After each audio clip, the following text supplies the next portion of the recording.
માટે અહીંયા આગળ લખે છે આવી અગમ વાત જે ક્યારેય કોઈ દિવસ શાસ્ત્રોમાં આપણે સાંભળીએ નથી.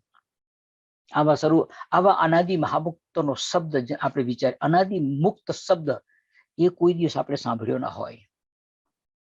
જેને વચનામૃતની અંદર ફક્ત 2 જ જગ્યાએ એ શબ્દ આવે છે. જે વચનામૃતનો અભ્યાસ કરતા હોય એને ખબર, ખાલી 2 જ વચનામૃતમાં એ શબ્દ આવે છે. અને એટલા માટે એવું જે અલૌકિક તત્વ છે એ જો તમારી મારી પાસે હોય તો જન્મ અને મૃત્યુમાંથી છૂટવું હોય અને ભગવાન શ્રી હરિની મૂર્તિના સદાય આનંદની અંદર જો આપણે રહેવું હોય તો આ સિવાય બીજો કોઈ ઉપાય છે જ નહીં. કારણ કે અહીંયા આગળ લખે છે કે પોતાના ઘરમાં રહી અને ગમે એવા જપ કરે, તપ કરે, યજ્ઞ કરે, દાન કરે, હોમ કરે, હવન કરે, કંઈ પણ એને સાધન કરે, કથા કરે, વાર્તા કરે, ને જે ઠીક લાગે તે સાધન માત્ર કરી શકે છે. પરંતુ એનું ફળ બહુ અલ્પ છે. એનાથી જન્મ અને મૃત્યુ અને ગર્ભવાસનાનું દુઃખ અને કામ ક્રોધાદિકના પાશમાંથી નીકળવું અશક્ય છે.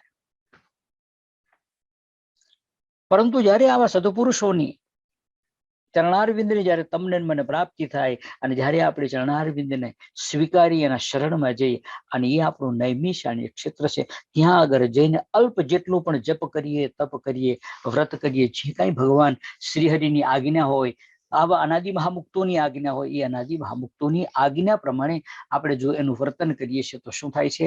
એ વર્તન કરનારને બહુ અદ્ભુત પ્રાપ્તિ થાય છે, બહુ મહાન સુખની પ્રાપ્તિ થાય. અને એટલા માટે મહારાજે સારંગપુરના 7મા વચનામૃતમાં એમ લખ્યું છે કે એવા સદપુરુષ જ્યાં આગળ હોય ત્યાં આગળ જ પોતાના કલ્યાણને ઈચ્છવું.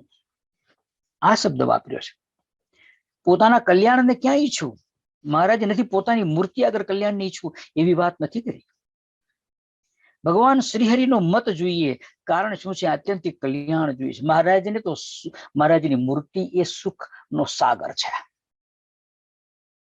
પરંતુ એ સુખના સાગરને પ્રાપ્ત કરવું હોય તો એક અનાદિ મહામુક્ત સિવાય એ વસ્તુ અશક્ય છે. સારંગપુરનું 7મા વચનામૃત સ્વયં મહારાજ પોતે કહેનારા હોય. બીજી બધી વાતો કદાચ કોઈક નંદ સંતોએ લખેલી હોય, પરંતુ શિક્ષાપત્ર જેવું શાસ્ત્ર ભગવાન શ્રી હરિનું લખેલું, સત્સંગી જીવનનું વચનામૃત જે મોક્ષ ગ્રંથ કહેવાય એ મહારાજનો લખેલો ગ્રંથ. અને એમાં ભગવાન શ્રી હરિ પોતાના આવા અનાદિ મહામુક્તનો અપાર મહિમા લખે